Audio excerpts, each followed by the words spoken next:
입증해드립니다. 지금 딴지마켓에서 만나보세요. 일베가 폭식투쟁 뭐 이런 거 하면서 마무리했던 세월호 유가족들을 요건으로 모욕했던 건 있잖아요. 근데 요건 말고 자살 방조 유민 아빠 관련해서 그렇게 공세를 취했는데 나머지는 안 그랬겠냐 이거죠. 우리가 모르는 사이에 혹은 약간 정도 느끼는 사이에 이 세월호 유가족들이나 희생자들이나 생존자들이나 모두가 다 관련자 전원이 엄청난 공격을 당했어요. 근데 이 사례들을 모아서 그때 당하고 있을 때 하나하나 모아서 대응해야 되겠다고 그때 당시 이미 나섰던 분이 있어요. 그 희생된 박성호 군의 누나 박보나 씨를 모시겠습니다. 안녕하세요. 저는 2학년 5반 박성호 학생의 큰 누나 박보나라고 합니다. 유가족 분들이 다 개개인이 힘든 세월을 겪었지만 저 개인적으로 박보나 씨가 가장 힘들었던 사람 중에 하나였을 것 같아요. 왜냐하면 댓글 하나를 보기도 힘든데 이 댓글 모아야 돼. 이 사람이 하기 너무 힘든 일이거든요. 근데 그런 일을 한 거죠, 말하자면. 저는 5월 말부터 부모님들께서 이렇게 비방글 언론 모니터링 팀을 꾸려야겠다고 하셨고 그 중에서 비방글이 많이 나오니까 비방글 모니터링을 형제자매인 너가 해줬으면 좋겠다라고 하셔서 시작했는데 시작하게 됐는데 힘들지 않았냐 이거죠. 저희 유가족을 비방하는 글도 있고 생존 학생들을 비방하는 글도 있고 희생자들을 비방하는 글까지 있어서 그 글을 보면서 많은 상처를 받으니까 더 많은 상처를 받으면 안 되겠다 해서 하기 싫지만 할 수밖에 없었던 것 같아요. 예를 들어서 일부를 보여드릴게요. 이거는 일부에 불과해요. 국민적 비난이 가해지도록 해라. 이게 김기춘 비서실장의 워딩 아닙니까? 실제로 어떻게 했나 보자고요. 자, 예를 들어서 미친 것들이 설치는 세상. 왜 설치냐. 자, 부모들은 자결해야 된다. 유가족은. 부모들을 자결하라는 식의 공격이 엄청 많았어요. 그리고 이제 또 돈 얘기를 합니다. 꼭 혈세. 세트예요, 세트. 돈 얘기하는 게. 이 유가족들을 공격하는 게 엄청 많았죠.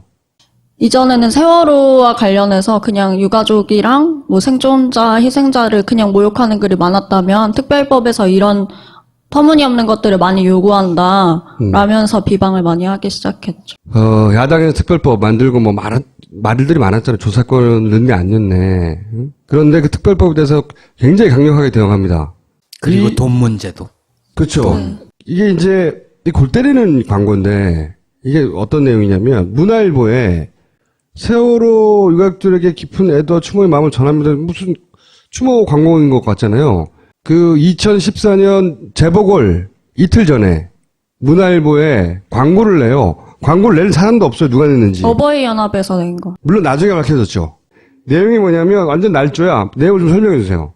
세월호 특별법 중에 새정치민주연합이 발의했던 특별법안에는 내용이, 그렇죠. 의사자 지정, 뭐 추모공원, 추모비 이런 내용들도 있었고 평생 노후 보장, 뭐 평생 지원, 특례 입학, TV 수신료, 수도요금, 전기요금, 전화요금, 공공요금 감면. 그러니까 저희 가족들이 주장했던 안에는 그런 내용이 없고 새정치에서 주장했던 내용들에도 있고 이 부분의 일부는 새누리당에서 주장했던 내용들에도 일부는 있는데 근데 실제로 법안에는 포함되지 않은 네네. 것들이에요. 예. 그러니까 아이디어 차원에서 나온 것들 중에 가장 자극적인 걸 모아서 이게 법안에 들어갔다고 사실과 전혀 다르게 이게 다 날조라는 거죠. 완전히 날조인데 일단 이거를 광고를 내요. 광고를 낸 다음에 광고가 나왔잖아요. 왠지 기정사실 실제 사실 같잖아. 이거 연락에 뿌립니다. 연락에. 국회의원이 이 내용을 베이스로 해서 직접 또 유포를 해요. 내용이 사실이 아닌 줄 모를 수가 없죠. 국회의원이니까. 카톡에도 뿌리고 뭐 게시판에도 뿌리고 엄청 뿌려도 되는데 뭐라고 하냐면 연평도 전사한 군인들 그거보다 더 좋은 대우를 받으면 어떡하냐 이런 식으로 말도 안 되는 날조로 시작하죠. 그런데 특별법에 구체적으로 어떤 안이 들어있는지 개개인들이 따져볼 수가 없잖아요. 찾아볼 수가 없잖아요. 이걸 기정사실을 마구 뿌리는 거예요. 연락에. 그러면 이걸 받아가지고 이제 일베가 또 마구 공격을 하죠. 그리고 이걸 받아서 종편이 또 마구 뿌립니다. 종편도 기정사실이냐 마구 뿌렸어요, 그때, 당시에. 그래서 엄청난 비난을 받아요. 실제 유가족들이 주장하지도 않은 걸 가지고 유가족들이 엄청난 비난을 받는데 유가족들이 그런 주장을 한 적 없다는 이야기는 제대로 보도가 안 되죠. 이때 이제 돈 얘기를 주로 많이 합니다. 그리고 엄마, 아빠를 돈 때문에 지금 투쟁하는 사람들로 만들죠. 시체 장사한다. 네, 시체 장사 단어가 그때 등장해요. 그거는 4월 23일 날 특별법 만들기 전에 네. 이미 어떤 의원이, 새누리당 의원이 유가족들이 시체 장사한다고 4월 23일이면은 사건이 난 지 일주일밖에 안 됐어요. 아직도 많은 미수습자들이 있는데 그렇게 이야기를 하면서 의원들이 했던 말들을 시민들이 따라하고 그 이후에 특별법 때는 진짜 유가족들 하는 거 봐라. 유가족들이 이런 거 주장한다. 유가족들은 자식 팔아서 시체 장사하는 거다. 사람들이 가장 아파한 데를 가장 아프게 찔러가지고 주저앉히거든요. 기본적으로. 다시는 일어서지 못하게. 유가족들이 이런 이야기를 듣고 주저앉게 만들고 싶었던 거예요. 기본적으로. 그리고 이런 이제 일베가 등장하기 시작합니다. 그 다음 단계로. 예를 들면 유민 아빠가 단식을 하잖아요. 그럼 이런 식으로 모욕을 해요. 어떻게 모욕하냐. 도쿄 핫 포르노라 이거지. 그래놓고 이런 사실을 달아요. 침대 옆에 유민 아빠 유민이 동생이에요. 네, 동생 딸이 병문안을 갔는데 이 사진을 이렇게 걸어놓고 이게 도쿄 핫 AB라고 일베에서 돌려요. 나쁜 새끼들. 이게 악마 새끼들이에요. 기본적으로. 이게 그냥 이루어진 게 아니라는 거지. 근데 이제 모든 미디어를 다 동원합니다. 우리는 그냥 게시판에 트윗이나 했을 줄 알죠? 아프리카 TV 같은 데서 세월호 여자 시체 삽니다. 어쩌고저쩌고.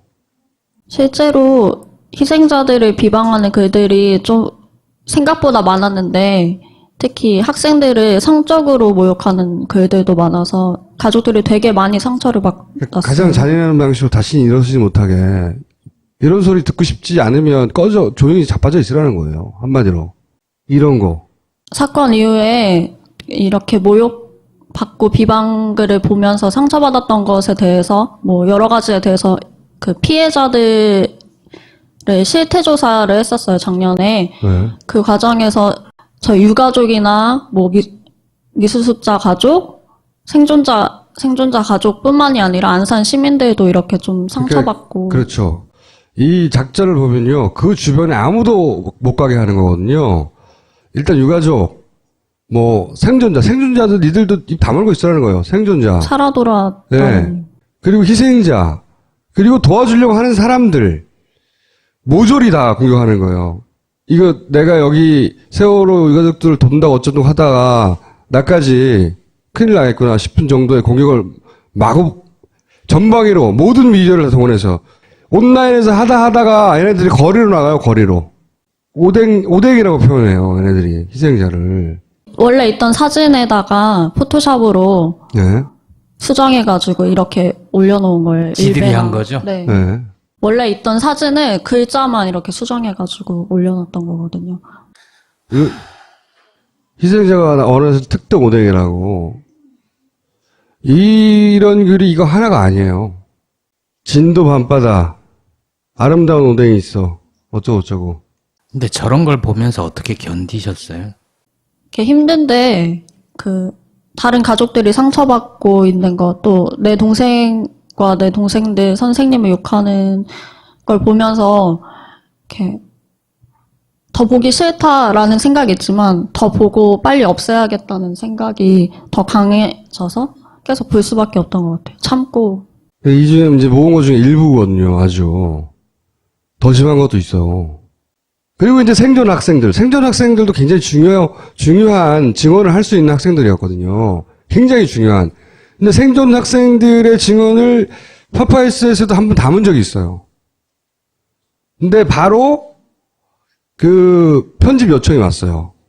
굉장히 중요한 내용들이 있었는데 편집 요청이 왔던 이유는 뭐냐면 어디 등장하면 이런 식으로 공격받는 겁니다. 견딜 수 없게. 그러니까 그 부모들이 두려워서 아예 이런 데 가지 못하게 하는 거예요. 그리고 이 사진은 사실 생존학생에 대한 비방글은 아니고, 예. 2014년 당시에 생존학생들의 선배들 있잖아요. 희생학생들. 3학년들. 네. 단원고 3학년생들에 대해서, 그 당시에 공부하기 힘들었으니까 특별 전형을 이 친구들도 해줘야 된다는 거에 대해서 이런, 이건 그냥 비방글이 단원 많았고. 학생들이네, 그냥. 말하자면. 그 근데 사람들. 생존학생들도 올해 14년도부터 작년 말까지 특별 전형으로 엄청 많은 욕을, 이런 비슷한 욕을 많이 먹었어요. 이런 식으로 욕하는 거죠. 생존 학생들이나 저렇게 글을 쓴 사람들, 저런 공격을 하는 사람들을 누군지 찾아보기도 하고 신고도 하고 뭐 심할 경우엔 법적 조치도 했을 거 아니에요? 어떤 사람들이든가요? 제가 초반에 인터뷰했을 때는 40, 50대 분들이, 제가 고소했던 건들 중에는 40, 50대 분들이 많았다고 이야기했었는데, 특조위에서 작년에 조사를 했을 때는 20대들도 많았고 10대도 많았다고 네. 이렇게 나왔습니다. 제가 보기에는 말이죠. 아무리 시간이 오래 걸려도 이 나치 전범들 찾아내듯이 모두 다 찾아내야 돼요. 다 찾아내가지고 가능한 최고 수준으로 다 처벌해야 돼요. 이거. 시간이 지났다고 이렇게 넘어가면 안 되는 겁니다. 이게 자국에서 벌어진 참사를 자기 정권에 분리할까봐 자국민을 상대로 할 수 있는 일이에요, 이게? 이게 사람이 할 수 없는 일이에요. 이거보다 제가 보기엔 극악한 범죄는 없다고 봐요. 그러니까 누가 이런 식의 분위기를 만들도록 지시했고, 누가 움직였으며, 그리고 실제 영향을 받아서 움직인 가장 아랫단의 일베를 포함하여 거슬러 올라가서 다 잡아야 돼. 실제로 저런 발언, 글 이런 걸로 처벌받은 사례가 있나요? 지금 재판 중인가요? 제가 이렇게 찾아봤던 글들 중에 어느 정도 고소해야겠다는 건들은 이미 14년도에 고소 작업을 했었고, 그래서 어떤 처벌을 받았어요, 그 사람들이? 벌금이나 처벌이 조금 생각보다 크지는 않은데, 더 중요한 것은 초반에 의원이 유가족들 시체 정사한다 이런 식으로 이야기하고, 이런 글들, 이런 발언들을 시작으로 세월호는 교통사고다,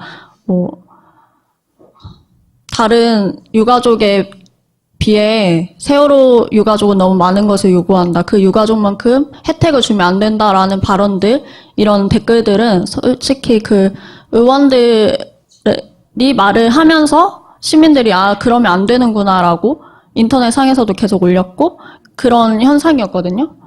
그리고 언론에서도 같이 동조했었고. 근데 그렇게 발언했던, 막말을 했던 의원들이나 막말을 했던 목사나 그 사람들은 제대로 처벌되지 않았어요. 이런 걸 가장 적극적으로 유포했던 게 MBC예요. MBC 뉴스가 이런 거 나오기만 하면 유포해요. 그리고 조중동도, 그러니까 걔네는 원래 그렇고. 응? MBC가 4월 사건이 난 지 얼마 안 됐을 때 바로 세월호 실종자들이 엄청 많았을 때 세월호 보상금은 얼마인가 이걸 내면서, 그렇죠. 휴대폰은 보상 얼마. 그걸 제일 먼저 시작한 게 MBC고, 그 이후로도 이런 논란을 논란도 아니지 만들어낸 거지. 가장 적극적으로 보도했어요, MBC가. 생존자들 특례 입학에 대해서도 왜곡 보도를 하면서 생존 학생들이 엄청 상처를 많이 받았어요. 이 메커니즘으로 다 조진 거예요. 그리고 나타나기만 하면. 언론이 얘기했을 때 SNS에서 퍼지면 SNS에 퍼지는 그런 것들을 또 언론이 얘기하고, SNS에서 얘기했을 때 했던 내용들을 언론이 얘기한 다음에 그걸 또 SNS에서 막 유통하고 얘기하고 이런. 그렇죠. 그렇게 증폭시키는 메커니즘을 자기들끼리 굴려서 최대한 퍼뜨렸고, 이건 개인이 개인의 의지로 할 수 없는 일이에요. 이건 기획이고 공장이고, 이 끝에 누가 있냐고. 나는 김기춘이 있다고 생각하는 거지. 강력하게 출연하는 거지. 국민적 비난이 일도록. 지금도 그 일을 계속하고 있어요? 아니요, 그 일은 14년 한 8월 9월쯤에 네. 제가 이건 유가족이 하는 건 너무 아닌 것 같다, 너무 힘든 일인 것 같다고 하셔서 그때는 4.16 연대에서 네. 담당해서 하시겠다고 해서. 근데 지금은 이제 멈춘 상태죠. 어느 정도. 네, 그 이후로는 고소 고발된 건은 없고 시민들이 많은 제보를 해주셨다는 것만 알고 있어요. 좀만 기다려봐요. 네. 고소고발연대를 만들 테니까. 고소고발연대를 만들면 그때 대변인을 맡아줘요. 네. 혹시 오늘 이 기회를 빌어서 하고 싶은 얘기 있어요? 최순실 사태가, 국정농단 사태가 이렇게 터지기 전까지는 많은 분들이 세월호 그만 좀 해, 세월호 이제 지겨운데 이제 빨리 끝내라라는 말씀을 많이 하시다가 이제 많은 진실들이 점점 밝혀지면서 많은 국민들이 세월호 7시간 대체 대통령은 무얼 했냐, 세월호 7시간 동안 어떻게 그럴 수 있냐, 그리고 세월호 유가족 하면은 그 눈초리들을 되게 많이 받았고, 도보행진이나 이렇게 광장에 나가거나 이럴 때마다 되게 많은 욕을 먹었었는데, 그 이후에는 많은 분들이 응원을 해주시고 함께 해주시고 있다는 걸 좀 많이 느껴요. 그래서 감사하다고 말씀드리고 싶고, 저희 아직 많은 진실이 밝혀지지 않았으니까 계속해서 관심 가져주셨으면 좋겠고, 탄핵하고 박근혜를 끌어내리고 그 뒤에 있는 모든 사람들, 나쁜 짓을 했던 많은 사람들을 끌어내리기까지 여기 계신 분들이 많이 함께 하실 테지만, 세월호 진실을 밝혀내는데도 지금 저희 가족들이 이기특조위도 준비하고 특별법도 다시 만들려고 하고 있거든요.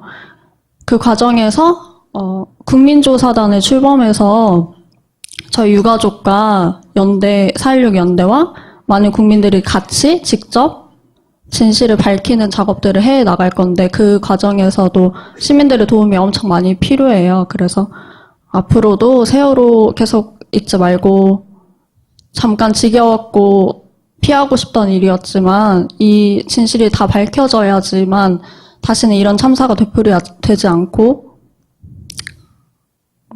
다시 만나러 갈 때 저희가 떳떳하게 만나러 갈 수 있고 하니까 계속해서 관심 갖고 있지 않고 행동 같이 해주셨으면 좋겠습니다. 오늘 말씀 감사합니다.